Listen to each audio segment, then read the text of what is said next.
Assalamualaikum warahmatullahi wabarakatuh.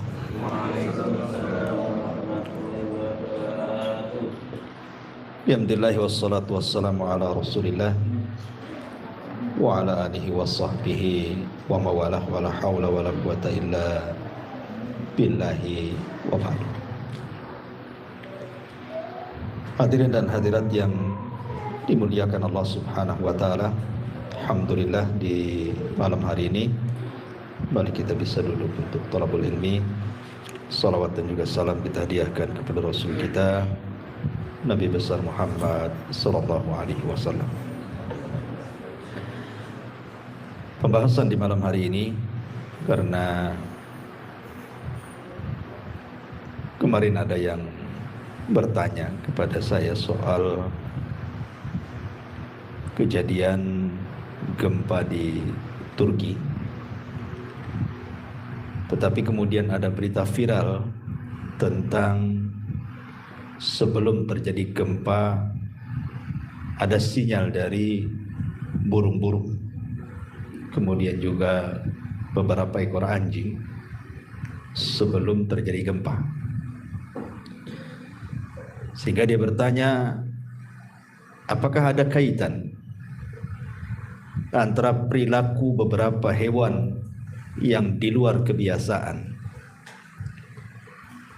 itu merupakan tanda dari tanda-tanda kiamat,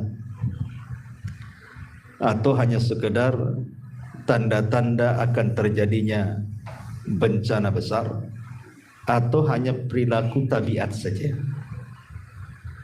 Dan minta mohon dijawab dalam kajian. Maka malam ini mudah-mudahan nonton yang nanya ini, jangan pula nanya tak nonton pula. Ya. Baik, ma'asyiral muslimin yang dimuliakan Allah Subhanahu wa taala, dalam surah Al-An'am ayat 38 Allah Subhanahu wa taala mengatakan, wa ma min dabbatin fil ardi wala ta'irin yatiru bi janahihi illa umamun amsalukum ma farratna fil kitabi min syai'in thumma ila rabbihim yuhsyarun. Dan tidaklah seekor binatang pun yang ada di bumi ataupun burung-burung yang terbang dengan kedua sayapnya, melainkan semuanya adalah umat-umat juga seperti kalian. Tidak ada satupun yang kami luputkan dalam kitab, kemudian kepada Tuhan mereka lah mereka dikumpulkan. Dari ayat ini kita tahu bahwa binatang ataupun hewan itu sama dengan kita. Mereka adalah umat yang Allah ciptakan. Makanya Allah mengatakan illa umamun amsalukum, kecuali semuanya hewan-hewan dan binatang itu merupakan umat-umat juga seperti kalian. Sering kita mungkin mendengar bahwa manusia itu dilebihkan oleh Allah Subhanahu wa taala dengan akalnya, sementara binatang itu tidak memiliki akal katanya. Dia hanya sekedar makan, minum, menghabiskan syahwatnya, kemudian mati. Sebenarnya tidak demikian. Jangan kita katakan bahwa binatang tidak berakal. Binatang punya akal, tapi tentu akal manusia jauh lebih tinggi dibandingkan akal mereka. Buktinya bahwa binatang itu berbicara sesama binatang, itu kenyataannya. Bahkan bukan hanya bicara dengan sesama mereka, sejenis mereka, terkadang juga berbicara dengan manusia. Contoh ketika Al-Quran bicara tentang Nabi Allah Sulaiman. Ketika Nabi Allah Sulaiman alaihi salatu wassalam kehilangan burung hudhud.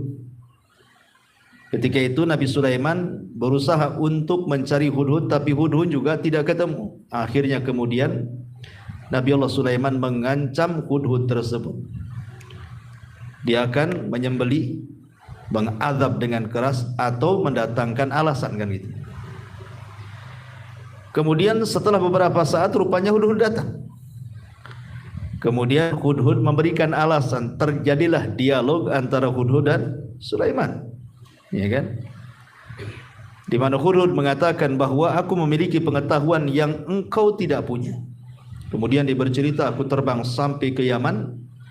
Kemudian aku mendapatkan satu istana yang sangat megah dan dipimpin seorang ratu. Sayang mereka bukan para penyembah Allah, tapi mereka menyembah matahari, kan itu. Ya'buduna asy-syamsa wal qamar, dan juga bulan.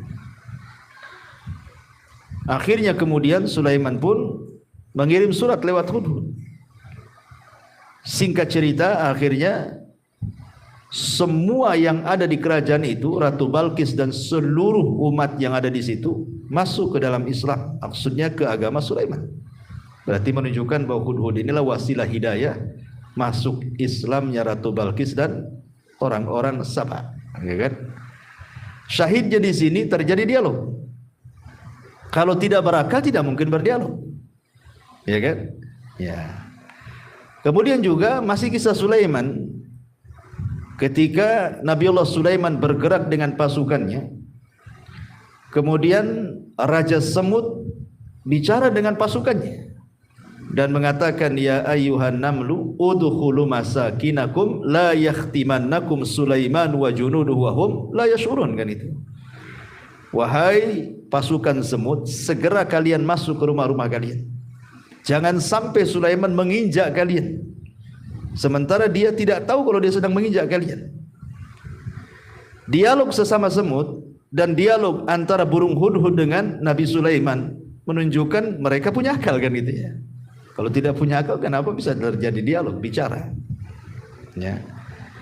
Akan tetapi, apa yang kita lihat dari binatang-binatang itu tentu tidak sebagaimana yang Allah sembunyikan dari binatang-binatang itu. Tidak semua kita tahu kan kehidupan binatang, hanya kita lihat dohirnya saja. Tetapi yang tersembunyi di antara mereka kan kita tidak tahu, hanya Allah yang tahu. Tapi dari dua dalil itu menunjukkan bahwa binatang juga punya akal. Dan terkadang yang lebih hebatnya adalah binatang itu dilebihkan dari segi ubudiyah dibandingkan manusia. Manusia kebanyakan sekarang banyak kufur. Ada yang musyrik, ada yang kafir, kan itu ya. Ada yang menyembah bintang, bulan, macam-macam disembah di dunia ini. Tapi binatang tidak pernah menyekutukan Allah. Makanya Allah Subhanahu wa taala mengatakan, wa im min kulli syai'in illa yusabbihuna bihamdi walakin la tafqahuna tasbihahum. Segala sesuatu yang Allah ciptakan, apakah benda matinya atau hewan-hewannya, semua bertasbih kepada Allah Subhanahu wa taala. Cuman kita tidak tahu tasbih mereka. Kita tidak tahu tasbih mereka. Tapi Allah Subhanahu wa taala membahasakan illa yusabbihuna bihamdi, kecuali mereka bertasbih dengan memuji Allah. Artinya kalau seandainya Allah perdengarkan mereka bertasbih, maka kita akan mendengar mereka mengucapkan alhamdulillah. Kalau seandainya kita mendengar diperdengarkan batu bertasbih, maka batu akan mengucapkan alhamdulillah. Kalau seandainya kita diperdengarkan bagaimana hewan-hewan bertasbih, tentu kita akan mendengar mereka dengan bahasa mereka menyebut alhamdulillah, karena mereka bertasbih dengan memuji Allah. Bahasa kita memuji Allah alhamdulillah, ya tentu dengan bahasa mereka, ya kan, yang kita tidak paham. Tapi yang jelas bahwa binatang dari segi ubudiyah ternyata jauh lebih hebat dibandingkan manusia. Ma'asyiral muslimin yang dimuliakan Allah Subhanahu wa taala.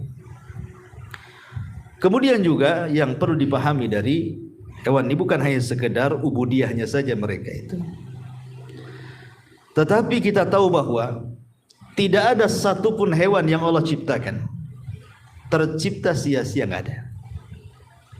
Tidak ada. Jangan antum mengatakan buat apa Allah ciptakan kodok, buat apa Allah ciptakan semut, ciptakan kecoa, kaki seribu dan begitu seterusnya. Nggak perlu antum bertanya seperti itu. Kenapa demikian?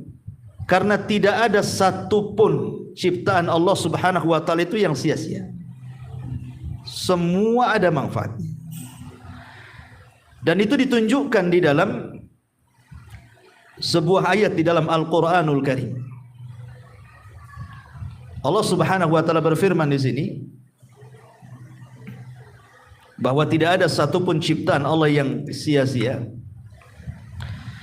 Dalam surah Asy-Syura ayat 29, Allah mengatakan wa min ayatihi khalqus samawati wal ardi wa ma batha fihima min dabbah.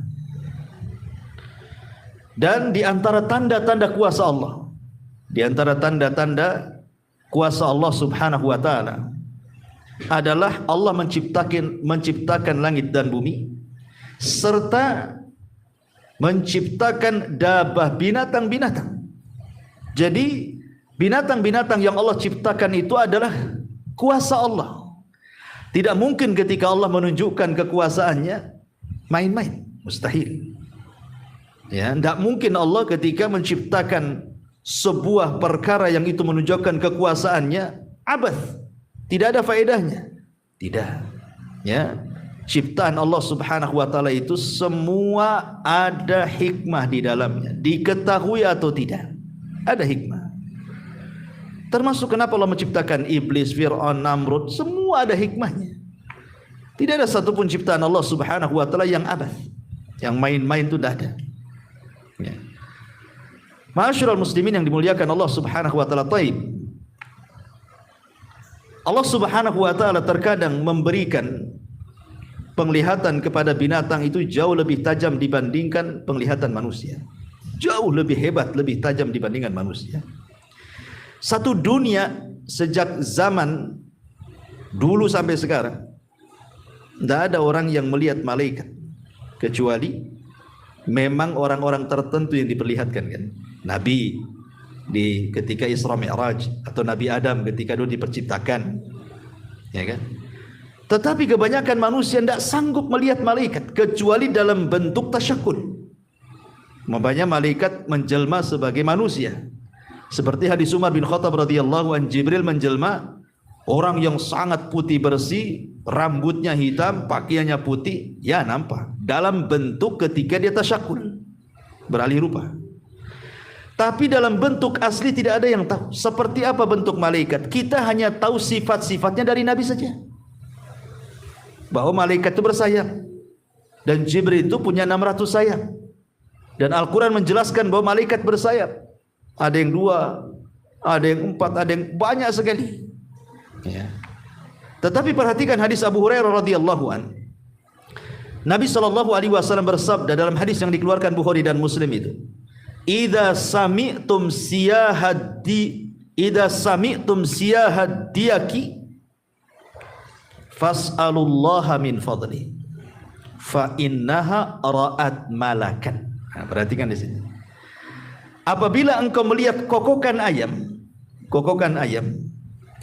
maka mintalah kepada Allah dari karunia-Nya. Kenapa? Karena ayam itu sedang melihat malaikat. Mereka bisa melihat malaikat, kita tidak bisa. Artinya kan pandangan hewan itu terkadang lebih tajam dibandingkan pandangan kita. Dia bisa melihat malaikat. Bahkan bukan hanya itu saja, setan pun bisa dilihat. Makanya hadis berikutnya, wa idza sami'tum nahiqal himari, apabila engkau melihat ringkikan keledai, fata'awwadhu billahi minasyaitan, maka berlindunglah kepada Allah dari syaitan, fa innahu ra'a syaitanan, karena keledai itu sedang melihat setan. Lihat, ada binatang-binatang itu yang tajam penglihatannya, kita tidak bisa melihat setan. Padahal Allah mengatakan apa? Innahum yarakum min haitsu la tarawnahum.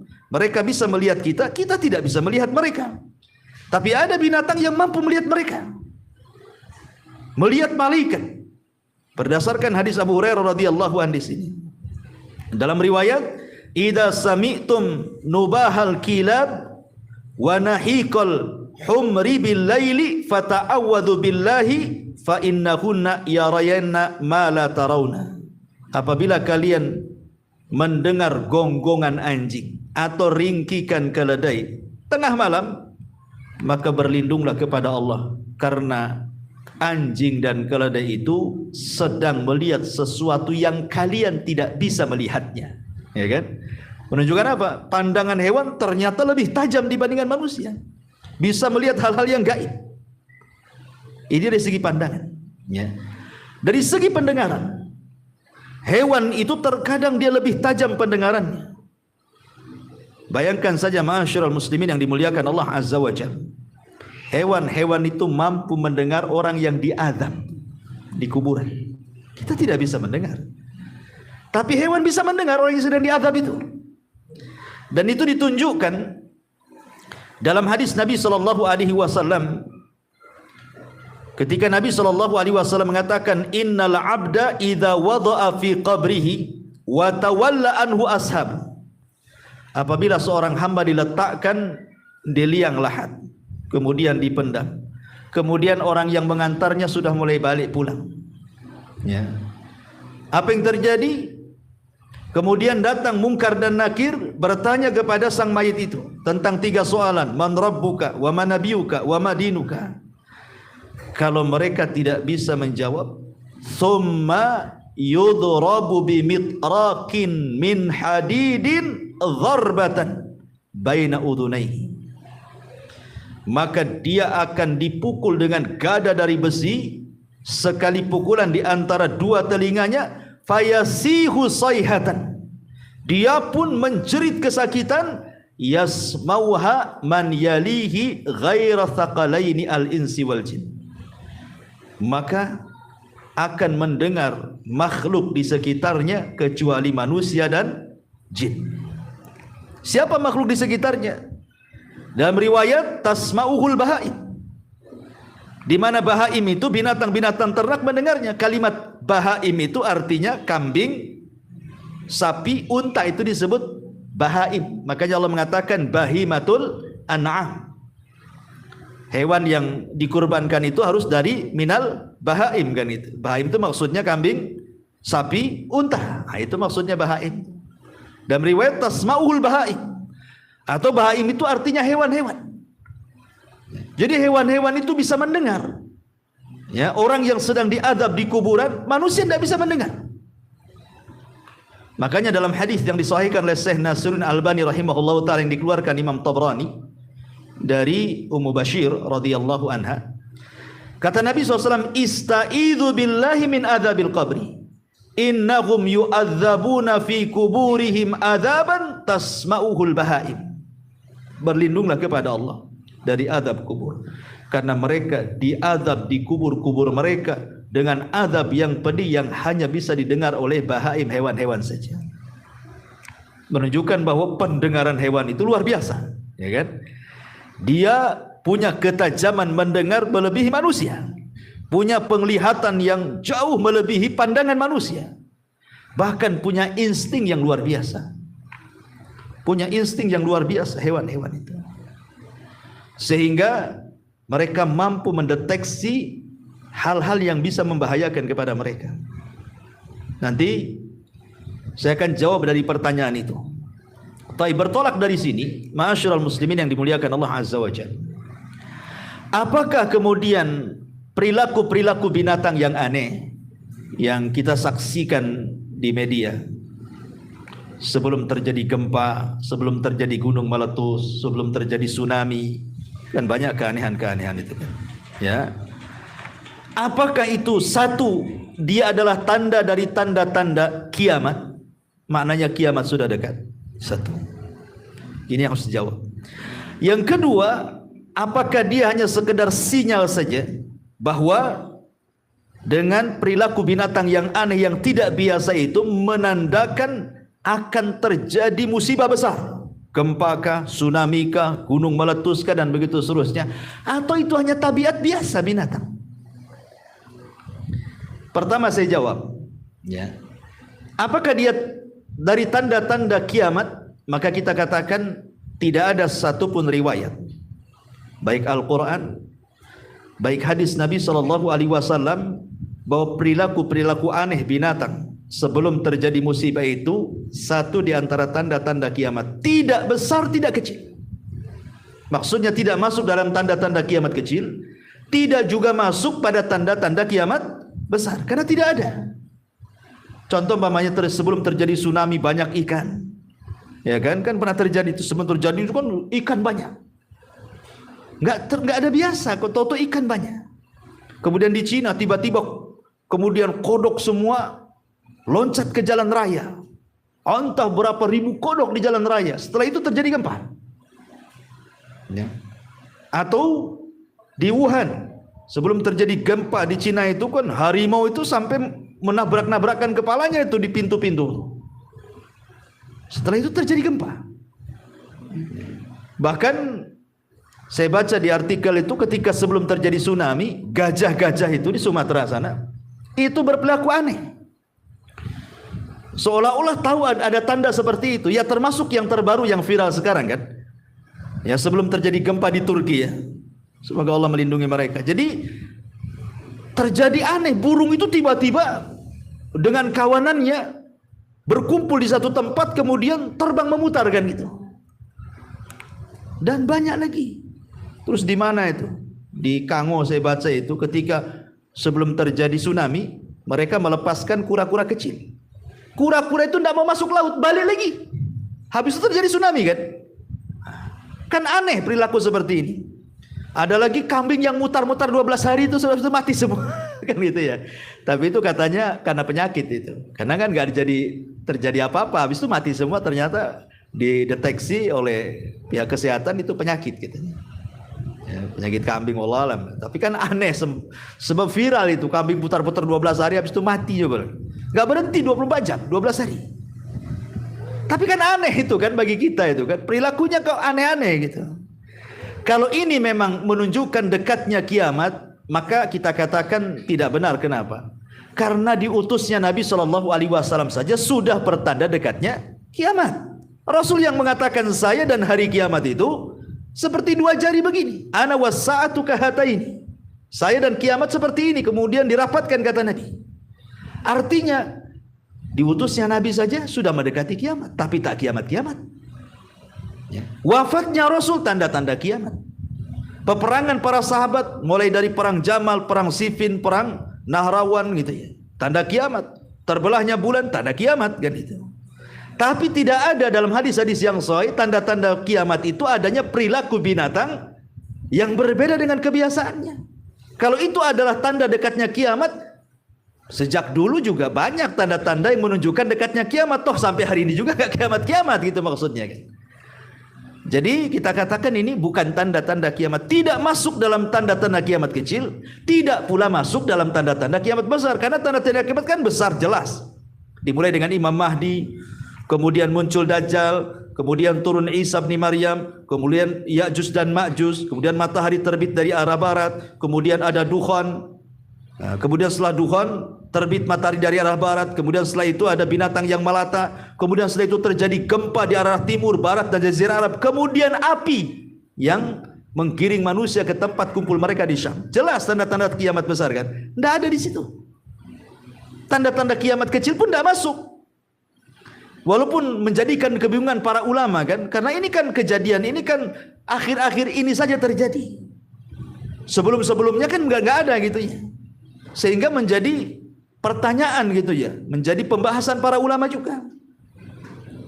Dan yang saya baca dari artikel-artikel yang ditulis oleh para ulama ataupun dari YouTube yang saya dengar ceramah mereka, bahwa itu bukan tanda-tanda, maksudnya bukan dimasukkan dalam tanda-tanda kiamat kecil, juga bukan termasuk tanda-tanda kiamat besar ya. Kalau begitu, yang kedua, boleh jadi itu sinyal bahwa perilaku binatang yang aneh itu bisa saja itu menunjukkan sinyal akan terjadi musibah besar. Kalau ini mungkin. Kalau yang kedua ini mungkin. Kenapa? Karena saya katakan tadi banyak terjadi. Seperti perilaku ikan yang aneh gitu ya, kok banyak ikan. Padahal macam mana ikan bisa tumpah ke daratan? Kalau bukan punya insting akan terjadi sesuatu. Perilaku gajah, perilaku monyet, perilaku kodok yang berjalan di jalan raya, macan yang tadinya garang loh ya, sampai-sampai kayak macan gila gitu ya. Habis itu terjadi gempa, terjadi tsunami, gunung meletus, macam-macam. Boleh jadi kalau jawaban yang kedua mungkin.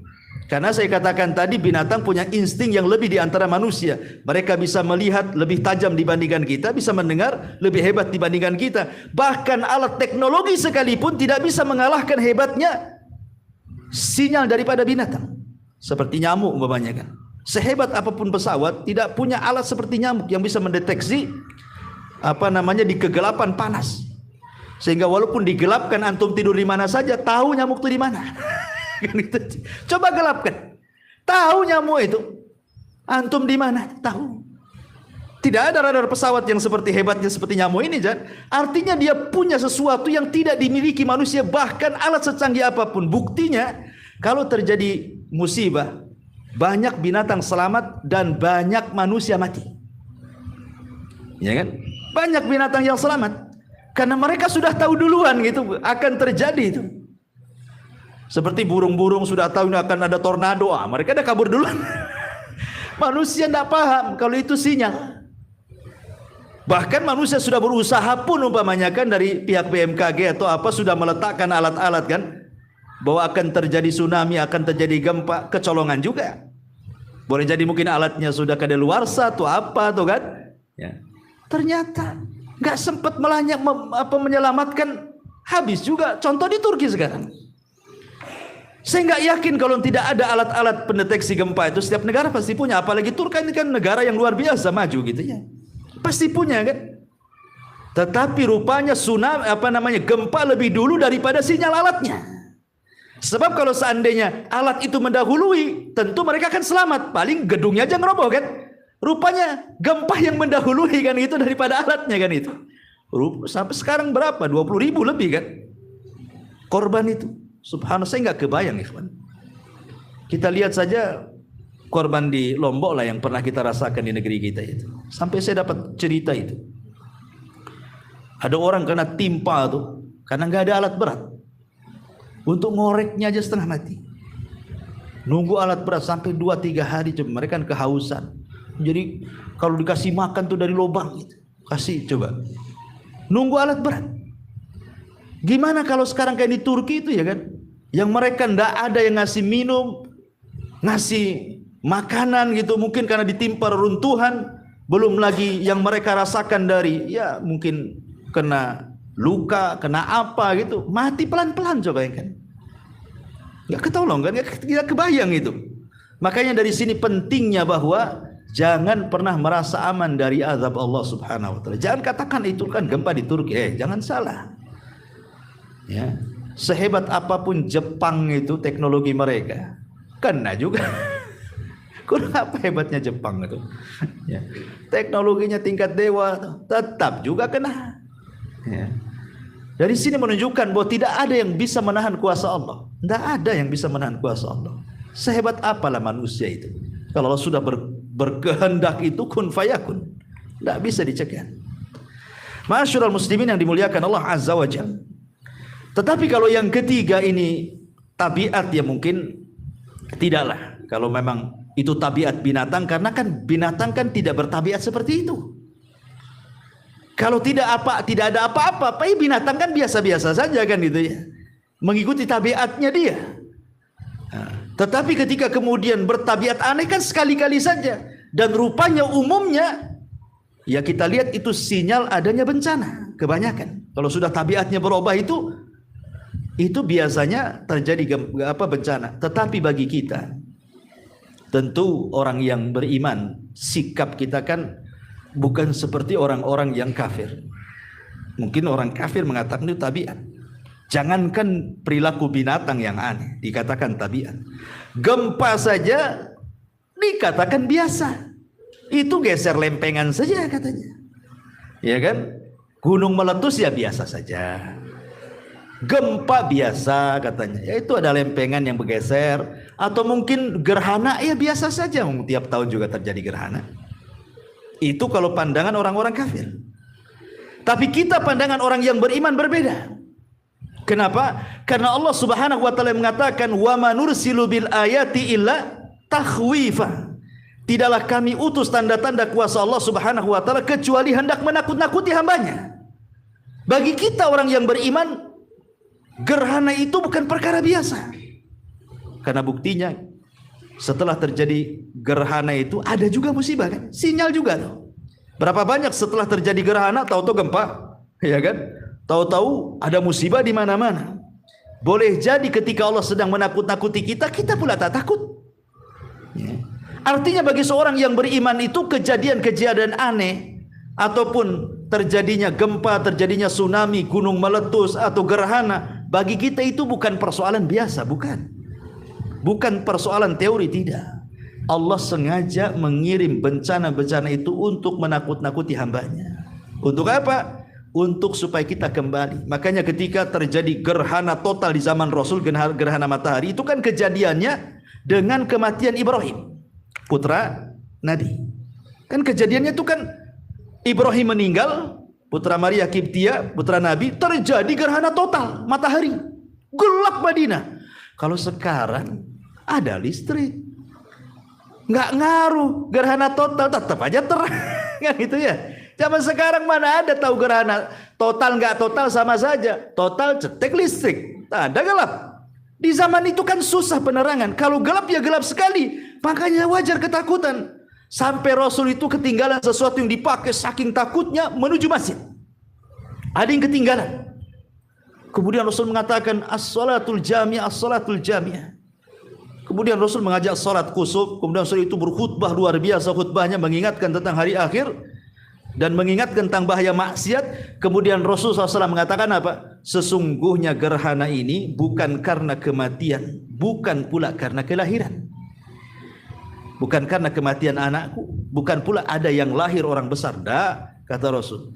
Tetapi gerhana itu liyukhawifu bihi ibadah, untuk menakut-nakuti hambanya. Makanya Allah mengatakan wa manursilu bil ayati illa takhwifa. Tidaklah kami utus kekuasaan Allah kecuali untuk menakut-nakutinya. Jadi kalau seandainya Allah Subhanahu wa taala memperlakukan binatang di luar kebiasaan perilaku dia, sesungguhnya pelajarannya adalah boleh jadi binatang itu sedang mengirim sinyal kepada kita supaya kita lebih berhati-hati dan waspada kan. Karena Allah menciptakan mereka tidak ada yang sia-sia. Makanya Allah Subhanahu wa taala berfirman dalam Al-Quran itu, bagaimana Allah Subhanahu wa ta'ala menundukkan binatang-binatang itu untuk kita. Wa sakhkhara lakum ma fis samawati wa ma fil ardh. Dan Allah telah tundukkan apa yang ada di langit dan apa yang ada di bumi, dan di antara keduanya termasuk juga binatang. Ditundukkan kepada kita, maknanya apa? Ketika mereka ditundukkan kepada kita, bahwa sebenarnya kita diberikan sinyal oleh mereka tanpa harus ada alat teknologi sekalipun untuk memberikan sinyal adanya sebuah bencana. Allah itu sudah rahim dengan kita dengan mengirim tentara-tentaranya memberikan sinyal kan, akan terjadi musibah. Cuman adalah orang-orang yang dilalaikan, tidak mengambil ibrah dari situ, akhirnya terkena pula musibah itu. Ya. Karena Allah tidak pernah sia-sia menciptakan apapun. Allah berikan sinyal. Boleh jadi mungkin manusia membuat sinyal-sinyal itu juga boleh jadi diambil pelajaran dari binatang kan gitu. Berapa banyak manusia contoh ketika membuat perahu atau membuat pesawat, itu kan dilihat dari binatang dulu baru dibentuk. Contoh saja umpamanya di zaman Qabil dan Habil, ketika Qabil membunuh Habil, kan entah berapa hari tidak dijelaskan. Qabil itu membiarkan jasadnya Habil, bingung mau diapakan kan, kecuali setelah melihat adanya gagak yang berkelahi dengan saudaranya, kemudian dibunuh, kemudian dikorek, kemudian dimasukkan ke dalam lubang, kemudian dikubur. Baru Qabil mengatakan, kenapa aku tidak secerdas gagak itu supaya aku bisa menguburkan. Baru dia kuburkan kan. Artinya Qabil ketika menguburkan Habil itu karena dapat pelajaran dari gagak tadi kan. Banyak sekali pelajaran dari binatang itu. Makanya kalau kita lihat di dalam Al-Quran, kenapa Allah Subhanahu wa ta'ala banyak menyebut binatang dalam Quran itu? Banyak sekali. Ya, saya akan sebutkan ya, beberapanya di antaranya. Ya, seperti Allah Subhanahu wa ta'ala menyebutkan al-asad, singa. Disebutkan dalam surah Al-Mudaththir ayat 51. Kemudian Allah sebutkan bighal. Bighal keledai, ya, disebutkan dalam surah An-Nahl ayat 8. Kemudian Allah sebutkan baqarah. Baqarah dalam surah Al-Baqarah, ya. Kemudian juga Allah sebutkan ba'udah, ba'udah. Ba'udah ma'ruf, nyamuk. Yang sudah saya jelaskan bagaimana Al-Qur'an itu betul-betul menyingkap sesuatu yang di zaman itu tidak pernah tersingkap, baru teorinya tersingkap di zaman sekarang. Ketika Allah Subhanahu wa taala berbicara, innallaha la yastahi an yadriba mathalan ma ba'udatan fama fawqaha, kalimat fama fawqaha. Dan sungguhnya Allah tidak malu untuk membuat permisalan seperti seekor nyamuk atau yang lebih kecil dibandingkan nyamuk. Kemudian Allah membahasakan dengan kalimat apa? Fama fauqaha. Fauq itu artinya di atas. Ya. Rupanya setelah diteliti di zaman sekarang, rupanya di nyamuk betina itu ada nyamuk lagi berada di kepalanya dan makanannya ada di kepalanya, kan gitu ya. Dan itu hanya bisa dilihat oleh teknologi, kan gitu ya. Oleh mikroskop, baru nampak tuh. Rupanya di situ ada binatang lagi yang makanannya dari kepala nyamuk itu juga, gitu ya. Zaman dulu kan orang-orang jahiliyah mentertawakan, apalah Muhammad ini mempermisalkan nyamuk. Allah mempermisalkan nyamuk, kemudian ada binatang lebih kecil daripada nyamuk. Rupanya Allah Subhanahu wa taala ketika berfirman seperti ini bukan main-main. Nah, sekarang sudah tersingkap semuanya. Ya. Kemudian juga Allah Subhanahu wa taala sebutkan jarad, belalang, yang ketika bercerita tentang azabnya kaum Fir'aun, ya dikirim belalang yang banyak, kodok, ya kan, kemudian kutu, itu kan disebutkan juga dalam Quran, ya. Kemudian unta, ya, kemudian juga disebutkan al-hut, ikan dalam cerita Nabi Yunus, ya kan. Kemudian juga khail, kuda, ketika bercerita tentang Nabi Sulaiman memandang kuda-kudanya sampai dilupakan sholat. Akhirnya besoknya disembelih semua kudanya, kan. Dan Allah ganti dengan angin. Karena dia meninggalkan sesuatu karena Allah Subhanahu wa taala. Kemudian Allah juga menyebutkan hinzir babi. Ketika Allah haramkan binatang-binatang yang menjijikan seperti babi. Kemudian dzubab, lalat, Allah juga sebutkan bagaimana ketika Allah menyindir berhala-berhala itu mereka lemah. Kemudian Allah mengatakan lan yakhluqa dzubab. Saking lemahnya berhala itu tidak sanggup menciptakan seekor lalat. Padahal lalat itu kan binatang yang kita hinakan tuh. Hidup di kotoran-kotoran. Ya. Kemudian juga Allah menyebut kalimat difda, kodok, ya kan? Kemudian menyebut al-ijl. Ijl itu patung anak sapi yang kecil itu disebut al-ijl. Makanya Samiri membuat patung anak sapi, ya. Kemudian juga Allah menyebutkan al-ankabut. Al-ankabut ini laba-laba. Ketika mempermisalkan orang-orang musyrik itu seperti laba-laba lemahnya. Seperti laba-laba lemahnya. Ya, kenapa? Karena laba-laba itu keluarganya itu kalau tidak dibunuh membunuh. Nah, gitu ya. Lihat laba-laba itu. Tidak ada satu sarang ada dua laba-laba, nggak ada ceritanya. Laba-laba itu cuma ada satu laba-laba setiap sarangnya. Kalau ada dua pasti yang satu mati. Nggak ada hidup. Kenapa? Karena si jantan ini kalau sudah menghamili si betina, betina akan membunuh jantannya. Kemudian akan memakannya. Nanti nih si betina kalau sudah melahirkan, dia akan dibunuh anaknya. Kemudian nanti kawin lagi anaknya dengan jantan, dibunuh lagi jantannya. Punya anak lagi, anaknya bunuh pula ibunya. Si bunuh membunuh saja itu laba-laba tuh. Ceritanya kan. Lihat bagaimana keluarga laba-laba itu kalau enggak qatil maktul. Kalau enggak membunuh dibunuh. Saking lemahnya sarang laba-laba itu, tidak ada kondusif dalam keluarga gitu maksudnya. Itulah permisalkan dengan orang-orang musyrik itu seperti itu. Dha'ufat talib wal matlub, gitu ya. Yang mintanya lemah, yang dimintanya juga dua-duanya lemah. Tidak bisa saling memberi.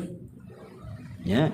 Kemudian juga Allah Subhanahu wa taala juga sebutkan al-qiran, kera, ya.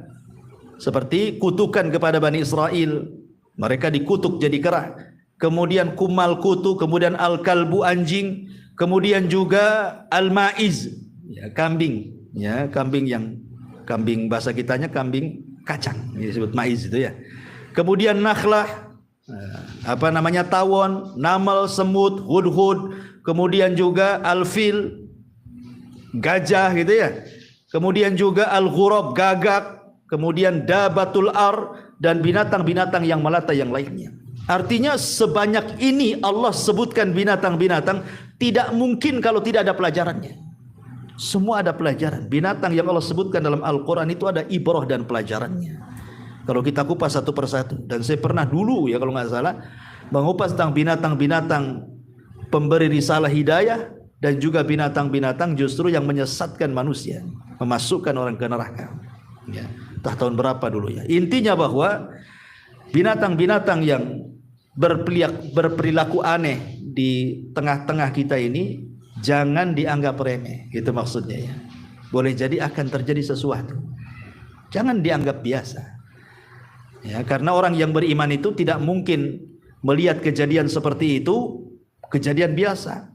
Pasti Allah memberikan sinyal untuk menakut-nakuti kita, sama dengan gempa, sama dengan tsunami, sama dengan gerhana. Wa manursilu bil ayati illa tahwifa. Tidaklah kami mengutus tanda-tanda kekuasaan kami kecuali untuk menakut-nakuti hambanya. Wallahu alam, ini mungkin jawaban saya. Ya, kalau nggak puas ya tanya Ustaz lain lagi.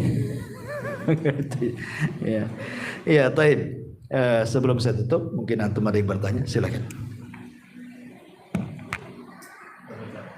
Ya. Dulu di kampung itu ada juga gitu. Kayak kalau malam hari itu monyet bunyi gitu kan. Bisa hujan. Tapi kebetulan rata-rata betul gitu. Jadi kalau kita mempercaya itu termasuk cerita. Iya, kalau monyet bunyi pasti hujan. Selalunya hujan. Kebanyakan paginya itu hujan gitu. Tetapi pernah nggak bunyi tak hujan? Pernah juga. Ya bisa saja kalau memang itu merupakan sebuah kebiasaan. Artinya hukumnya secara aglab ya, memang kebiasaan kalau monyet bunyi besoknya hujan ya. Tetapi ingat bahwa jangan antum katakan hujan itu gara-gara bunyinya monyet, gitu maksudnya. Itu sama dengan mengatakan mutirna binau'i kadza wa kadza, bahwa kami dihujani karena bintang ini dan itu. Itu kurang lebih seperti itu. Ya, bahwa bintang-bintang itu tidak mempengaruhi akan turunnya hujan, tetap yang memberikan hujan Allah. Sama juga, jangan katakan yang menjadikan hujan itu suara monyet berisik malam-malam. Nah, berarti besoknya hujan, seolah-olah hujan itu dinisbatkan karena berisiknya monyet. Nggak boleh. Ya, kalau itu bisa masuk syirkul asghar kan itu ya. Syirik kecil nggak boleh. Tapi kalau hanya sekedar ya kebiasaannya sih, kalau hanya menghabarkan saja kayak biasanya kalau bulan Januari ini musim hujan nih, apa aja gitu ya, ya nggak apa-apa. Nah, biasanya kalau ada berisik-berisik ini besok hujan nih katanya. Ya, kalau menghabarkan saja nggak apa-apa. Tapi kalau meyakini bahwa hujan itu turun karena berisiknya monyet, masalah. Ya, karena monyet itu tidak mempengaruhi berisik-berisiknya kepada kejadian alam semesta. Ya, tetapi ya kita yakin bahwa perilaku yang aneh binatang itu pasti membawa sinyal kan gitu ya. Dia hanya bawa sinyal saja. Karena banyak kan kejadian-kejadian yang contoh mamanya saya sudah ringkas beberapa berita ya. Ya, contoh mamanya kura-kura ya. Itu terjadi di Tonga di bulan Januari. Entah kapan tahunnya ya. Tetapi ketika kura-kura itu dilepas ke lautan di Tonga itu, dia tidak mau. Padahal tabiat kura-kura kalau dimasukkan ke laut kan senang dia. Itu kan habitatnya di situ. Tidak mau dia. Balik lagi ke daratan. Rupanya apa? Setelah kejadian ini, tiba-tiba gunung meletus. Mereka paham. Kan ada sinyal di situ. Ya. Atau contoh di sini juga anjing. Ya. Jadi kejadiannya di Sri Lanka. Kejadiannya di Sri Lanka. Bahwa ada anjing itu ketika diajak sama tuannya ke pantai tidak mau. Tidak mau dia.